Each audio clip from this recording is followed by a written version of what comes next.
తదుపరి సింహరాశి. సింహరాశి వారికి ఈ వారం చాలా అనుకూలంగా ఉంది. బ్యాంకు లోన్లు చేసే ప్రయత్నాలు కలిసి వస్తాయి.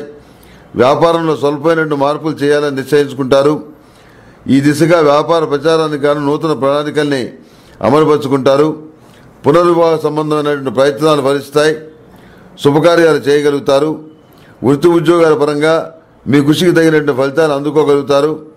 మాటలను కటువుగా ఉపయోగించే వైఖరి, ఆలోచించకుండా వెంటనే సమాధానం చెప్పడం, శక్తిని పరిశీలించుకోకుండా వాగ్దానాలు చేయటం వలన కొన్ని చేదు అనుభవాలు తప్పకపోవచ్చు.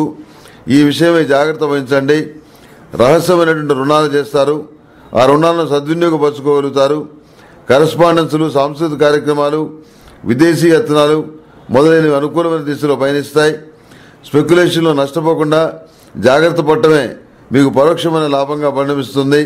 కుటుంబ సభ్యుల సహాయ సహకారాలు, ప్రోత్సాహం మీకు వెనుదన్నుగా నిలుస్తాయి. భూమి సంబంధమైన తగాదాలను త్వరితగతిన పరిష్కరించుకోవటం మంచిదని చెప్పి భావిస్తారు.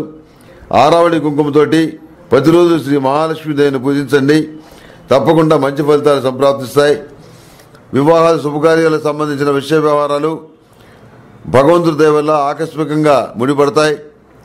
అదేవిధంగా పోటీ పరీక్షలకు సంబంధించిన విషయ వ్యవహారాలు, ఉద్యోగ సంబంధమైన విషయ వ్యవహారాలు, ఆర్థికపరమైన విషయ వ్యవహారాలు, విదేశీయాల సంబంధమైన విషయ వ్యవహారాలు, విదేశాల్లో ఉద్యోగం కోసం చేసే ప్రయత్నాలు, విదేశాల్లో చదువుకోవడానికి చేసే ప్రయత్నాలు, ప్రతిష్టాత్మకమైన యూనివర్సిటీల్లో సీటు కోసం చేసే ప్రయత్నాలు అన్నీ కూడా లాభించే పరిస్థితిగా, ఫలించే పరిస్థితిగా ఉంది.